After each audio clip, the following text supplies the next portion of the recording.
I like to help the birds out in my environment during the winter when they're having a hard time getting food. Hi, I'm GardenerScott, and I discuss everything gardening to help you become a better gardener. Today's topic is homemade suet.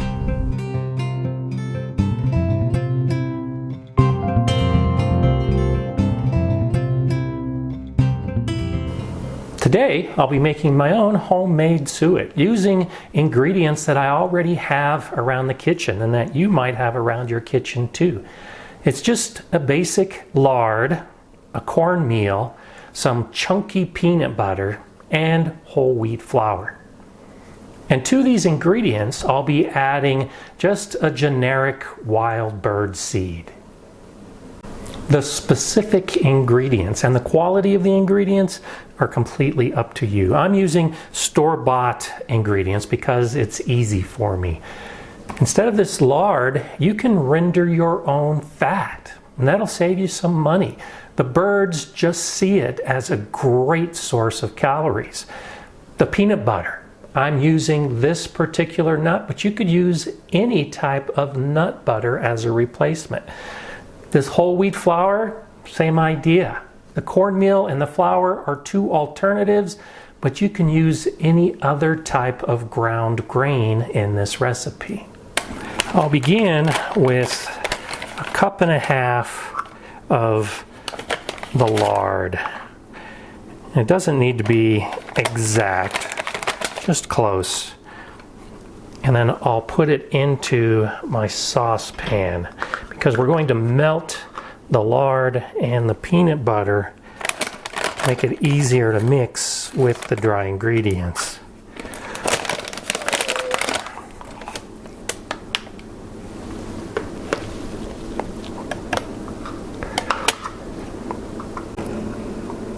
I set my stove over a medium-low heat, put my pot of lard on, and then to this I'll add half a cup of chunky peanut butter. And now I just wait for the peanut butter and the lard to melt. Next, I'll mix the dry ingredients together. This is half a cup of cornmeal. I'll add half a cup of the whole wheat flour, and I'll add 1 cup of the wild bird seed. If I have it, I also like to add half a cup of rolled oats. And then I just mix this till it's pretty evenly incorporated. It doesn't take much time at all for the lard to begin melting. The peanut butter will take a little bit longer, but I don't need the peanut butter to completely melt. I just want it very softened. I don't want this to boil. I don't want it to simmer. I just want the lard to be completely melted and the peanut butter to be completely soft, and then it'll be ready to add to the dry ingredients. It only took about 5 minutes for this lard and peanut butter mixture to liquefy. After the lard was mostly melted, I took it off the heat, and that residual heat was enough to completely dissolve the peanut butter. So now this is a liquid. I'll take my dry ingredients, put them into a larger bowl, and now I'll pour this warm liquid mixture in.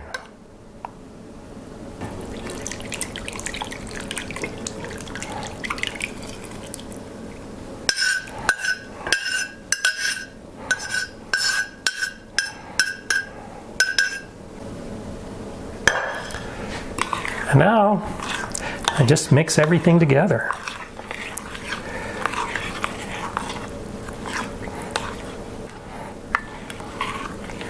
With everything incorporated well, now I need that lard and peanut butter to solidify again. So I'll take this mix and place it into the refrigerator, or maybe to the freezer, which might be a little bit faster.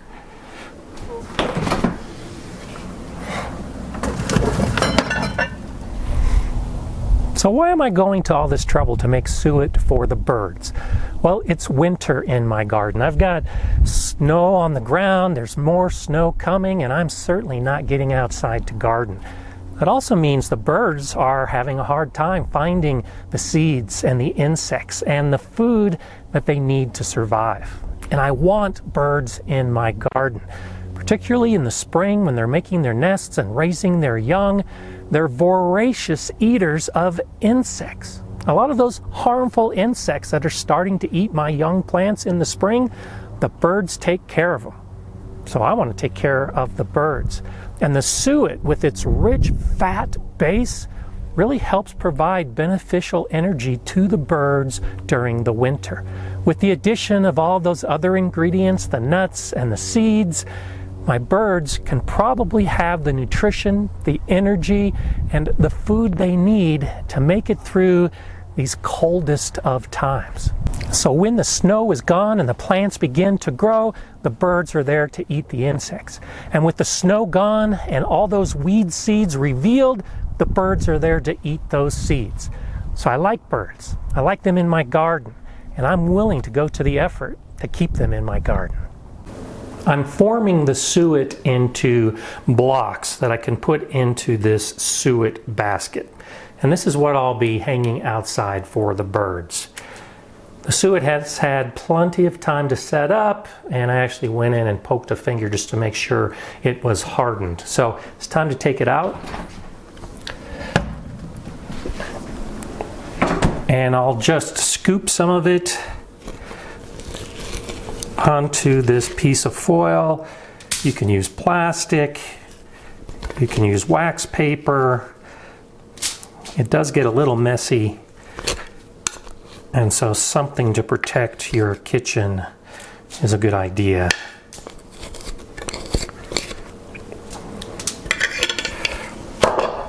And now I'll just form this into a general shape of the block that I'm looking for. The suet basket is about 4 inches by 4 inches by about 1 inch deep. And just using my hands, I'm trying to get that shape. Now, this is going to make my hands pretty greasy. I'm okay with that. If you want to use some plastic gloves or rubber gloves, that's perfectly okay.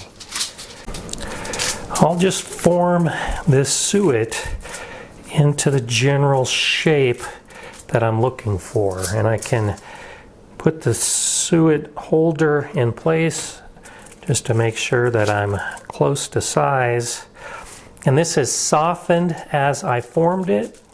So now I'm going to put it back into the refrigerator or the freezer to harden up some more. You're not limited to making cakes that will fit into a suet basket. You can go totally free form. I find this to be a great project to do with kids, and I've done this before with my granddaughters. They love forming it into different shapes, balls, snowmen, whatever you choose. It can be something fun to get the kids involved. If you want to be a little more free form, just take some of the suet and form it into whatever shape you want. Let's say you want to do a basic ball. That's the easiest. Just roll it, put it into the ball shape. Now I will take some twine, and you are not limited at all by the twine you use.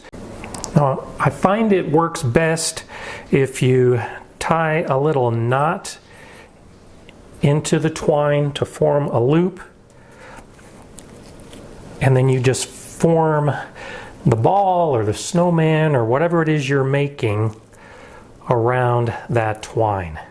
This too will need to go back into the refrigerator or the freezer, but it allows you to hang it from anywhere that you want. After the suet has had a chance to harden again, now it's ready to put into these suet baskets. And it's actually very easy. We just open up the basket and then we'll put the suet inside. it should just peel right off of the foil or plastic, and then I'll put it inside.